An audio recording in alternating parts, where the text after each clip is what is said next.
Saudara Sekretaris Komisi Kepolisian Nasional Kompolnas meninjau lokasi kecelakaan bus Putra Fajar yang menewaskan 11 orang. Kompolnas juga meminta semua pihak agar melakukan evaluasi menyeluruh agar kejadian serupa tidak terulang lagi. Kompolnas langsung melakukan pengecekan di lokasi kecelakaan di Lembah Sari Masyater, Jalan Arteri Subang Bandung, Ciater, Subang, Jawa Barat pada pagi tadi.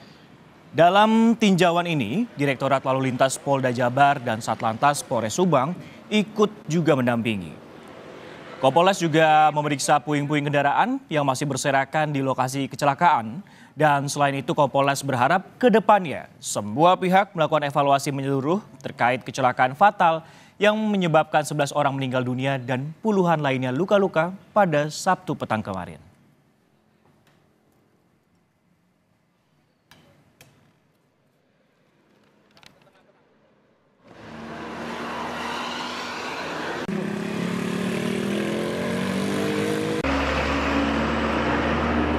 Ya intinya kita melihat bagaimana penanganan selanjutnya itu untuk bisa diambilkan sebagai satu momen ya agar yang akan datang itu tidak terulang lagi. Jangan kita sebagai hanya pemadam kebakaran saja terus kemudian selesai. Nah, sesuai yang disampaikan oleh Pak Dirlantas, Kasat Lantas, Kapolres, ya langkah-langkah itu sudah benar.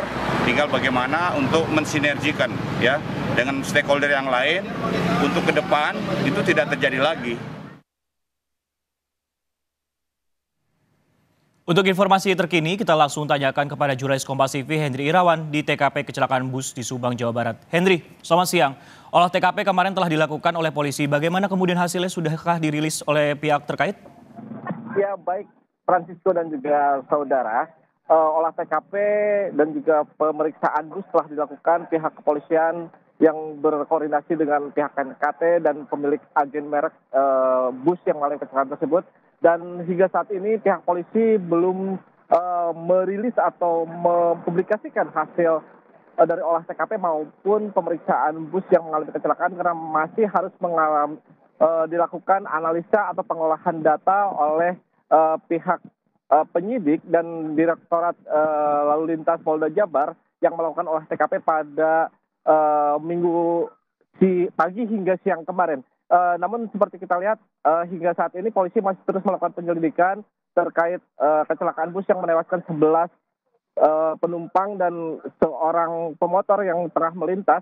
Dan saat ini pun polisi tengah membersihkan puing-puing bus yang masih berserakan hingga Senin pagi. Dan seperti kita lihat di belakang saya ini bahwa pihak kepolisian tengah mengambil puing-puing yang masih berserakan dan nantinya akan disatukan dengan barang bukti lain untuk dilakukan penyelidikan lebih lanjut.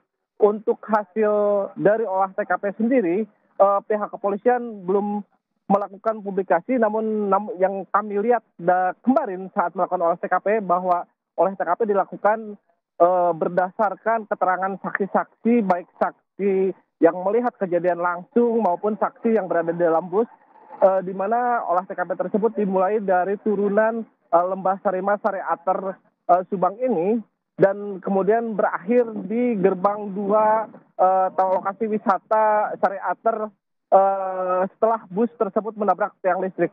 Dan selain melakukan olah TKP, polisi pun melakukan pencitraan dengan 3D laser scanner untuk mengetahui seperti apa kejadian tabrakan tersebut yang nantinya akan dijadikan visual 3 dimensi sebagai simulasi kecelakaan tersebut. Francisco. Baik, masih berproses untuk hasil olah TKP meskipun juga sudah dilakukan. Polisi juga berjanji akan melakukan rilis seperti itu. Tadi juga Anda menyebutkan, Hendri, juga cukup menarik. Ada sejumlah saksi kemudian diperiksa. Kemarin Anda mengatakan ada 10 saksi yang diperiksa. Apakah ini juga akan turut juga memeriksa sopir dari bus sendiri, mengetahui bahwa saat ini juga masih dirawat di rumah sakit akibat luka ringan, Hendri? Ya, informasi terakhir yang kami terima, 10 saksi telah bertambah beberapa saksi lain termasuk penumpang bus atau para pelajar yang telah diminta keterangan, terus saksi-saksi mata yang berada di lokasi. Namun untuk sopir sendiri saat ini masih menjalani perawatan dan kondisinya masih belum stabil, dan saat ini posisi supir sendiri sudah dipindahkan dari Rumah Sakit Umum Daerah Subang ke ke klinik medis Dokpol Polres Subang agar lebih dekat jika nantinya dilakukan pemeriksaan. Namun hingga saat ini pihak kepolisian menyebut belum bisa melakukan pemeriksaan secara mendalam terhadap supir tersebut karena memang kondisinya belum stabil dan belum bisa dimintai keterangan hingga saat ini. Dari hasil pemeriksaan saksi-saksi tersebut, memang ada sedikit informasi yang kami terima bahwa bus tersebut sebelumnya sempat mengalami kendala dan berhenti di rumah makan yang berada di jalur Ciater ini dan sempat mengalami perbaikan sebelum akhirnya memutuskan untuk jalan kembali dan terjadi kecelakaan di lokasi ini. Francisco. Baik, Hendri, terkait dengan kasus ini apakah sudah ada status hukum yang kemudian ditetapkan oleh pihak kepolisian seperti misalnya tersangka, Hendri? Ya, baik Francisco dan juga saudara, dan kami informasikan pula bahwa hingga saat ini polisi belum menentukan status hukum baik secara terhadap maksud kami terhadap sopir bus maupun tersangka lainnya. Namun kemarin kami sempat wawancara dengan Korlantas Polri yang menyatakan bahwa dalam kasus ini bukan hanya supir yang bisa menjadi tersangka, namun pengusaha bus pun bisa dijadikan tersangka jika memang mereka melakukan kelalaian dan tidak melakukan perawatan terhadap bus yang disewakan terhadap pelajar SMK yang melakukan perpisahan pada Sabtu kemarin. Francisco. Baik, terima kasih Hendri Irawan yang melaporkan langsung dari TKP di Subang, Jawa Barat. Nanti kami akan update informasinya pada Anda.